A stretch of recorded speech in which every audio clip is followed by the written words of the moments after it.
Assalamualaikum warahmatullahi wabarakatuh. Bismillahirrahmanirrahim. Alhamdulillahi rabbil alamin.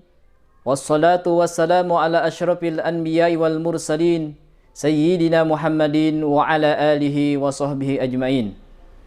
Kaum muslimin dan muslimat, sahabat-sahabatku, pada kesempatan yang berbahagia ini saya ingin menyampaikan sebuah amalan agar dimudahkan dalam menghafal Al-Quran.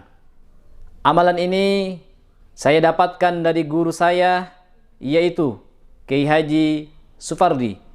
Beliau adalah pimpinan Pondok Pesantren Al-Mushafiyah, Bekasi. Namun sebelum saya menyampaikan amalan ini, saya ingin sedikit bercerita perjalanan bagaimana bisa hafal Al-Quran 30 juz.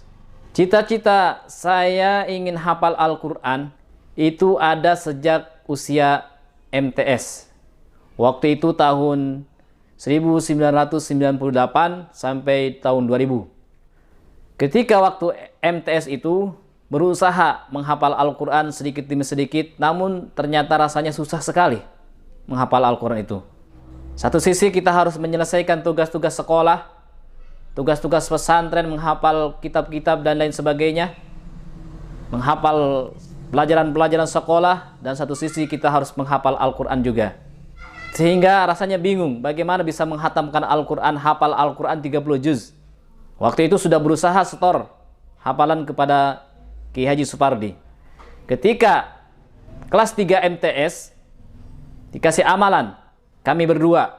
Waktu itu ada sahabat kami, yaitu namanya Mawardi Nur. Mawardi Nur juga sama seperti kami menghafal, tapi tak dapat-dapat waktu itu.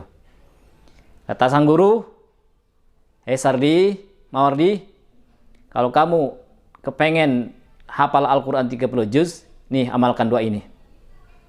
Kasih itu doa, berdua. Waktu itu tak terpikir bagaimana caranya hafal Al-Quran 30 juz. Pokoknya kata sang guru, udah nggak usah mikirin bagaimana kamu hafal nanti, yang penting kamu sekarang riyadoh dulu. Amalkan ini amalan dari saya, nanti di kemudian hari kalian berdua akan menjadi hafiz Al-Quran 30 juz.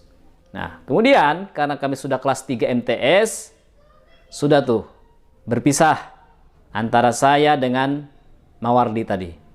Kemudian dengan sang guru pun harus berpisah, karena akan melanjutkan ke jenjang berikutnya dan beda pesantren. Tapi amalan yang dari sang guru tadi terus kami amalkan, dan kami melanjutkan tingkat madrasah aliyahnya jauh dari pesantren di Bekasi itu. Kami pesantren di Darussalam Ciamis.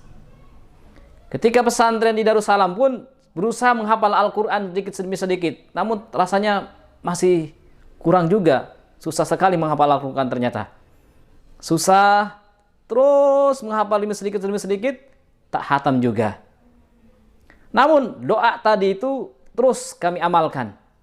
Doa dari sang guru terus diamalkan. Perjuangan menghafal Al-Quran, ketika sudah hafal, lupa lagi. Sudah hafal, lupa lagi. Akhirnya terus saja berusaha. Ketika sudah lulus aliyah, MAKN, Madrasah Aliyah Keagamaan, waktu itu kami ingin kuliah. Namun sambil menunggu kuliah diterima, akhirnya kami mencari pondok pesantren yang takhusus menghafal Al-Quran. Setelah lulus dari Darussalam itu 3 tahun, berjuang ingin menghafal Al-Quran, namun ternyata tak tercapai juga hafal Al-Quran 30 juz. Karena sambil sekolah.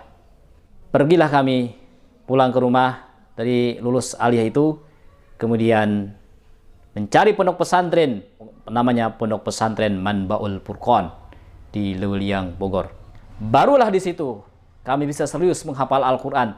Tidak diganggu lagi dengan pelajaran-pelajaran matematika, bahasa Inggris, dan lain sebagainya. Khusus menghafal Al-Quran. Ternyata ketika kami khusus menghafal Al-Quran dan sudah menjalankan riyadoh doa tadi, tak lama hafal Al-Quran 30 juz, hanya makan waktu selama 4 bulan. Hafal Al-Quran 30 juz. 4 bulan pertama setor kepada sang guru, Kiai Haji Abdullah Maksum. Kemudian hatam lagi sampai kami 3 kali hatam di Pondok Pesantren Manbaul Furqan 30 juz. Kemudian kami wisuda.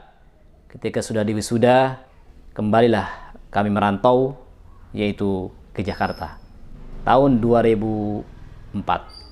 Ketika merantau di Jakarta, ternyata ketemu yang sudah hampir 4 tahun gak ketemu dengan teman waktu MTS tadi, itu Mawardi Nur, ketemu, dan dia juga kuliah ternyata di PT IKI. Kami ketemu. Ternyata ketika ketemu dengan beliau yang dulu mendapatkan ijazah doa dari sang guru kami itu, tanya, kamu sudah hatam Quran? Alhamdulillah sudah. Akhirnya bahagialah hati. Ternyata teman saya pun sudah hafal Al-Quran 30 juz. Dan alhamdulillah saya pun sudah hafal Al-Quran. Riyadoh dari sang guru tadi, mengamalkan doa dari guru Kiai Haji Supardi tadi. Perjalanannya memang panjang. Namun di sini ketika kita mau menghafal Al-Quran, harus ada doa dan ada ikhtiar. Sungguh-sungguh kepengen diri hafal Al-Quran 30 juz. Adapun cara menghafalnya bagaimana, itu lain kesempatan insya Allah. Seperti apa doanya? Doanya sangat mudah. Kita baca amalan ini sebanyak 3 kali setiap habis kita melaksanakan sholat 5 waktu. Ada di dalam surah Al-Anbiya ayat 79. Fafahamnaha Sulaiman wa kullan atayna hukman wa ilma. وَسَخَّرْنَا مَا دَاوُودَ الْجِبَالَ يُسَبِّحْنَا وَالطَّيْرَ وَكُنَّا فَاعِلِينَ. Itulah dia amalannya. Jadi saya ijazahkan amalan ini kepada sahabat semua. Semoga mendapatkan berkah dari amalan ini dan kita semua menjadi para hafidh Al-Quran. Pesan bagi kami, apabila kita ingin hafal Al-Quran, yang terpenting adalah ada niat tulus.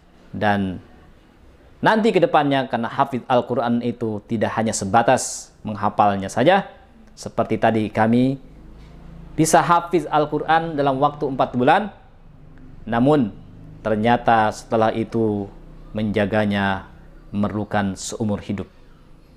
Jadi bagi Anda yang ingin hafal Al-Quran, jangan hanya sebatas ingin hafalnya saja, tapi hafal setelah itu harus sanggup menjaganya seumur hidup. Tanpa seperti itu, buat apa kita hafal Al-Quran? Malah jadi dosa. Hafal tapi dilupakan, itu malah jadi dosa.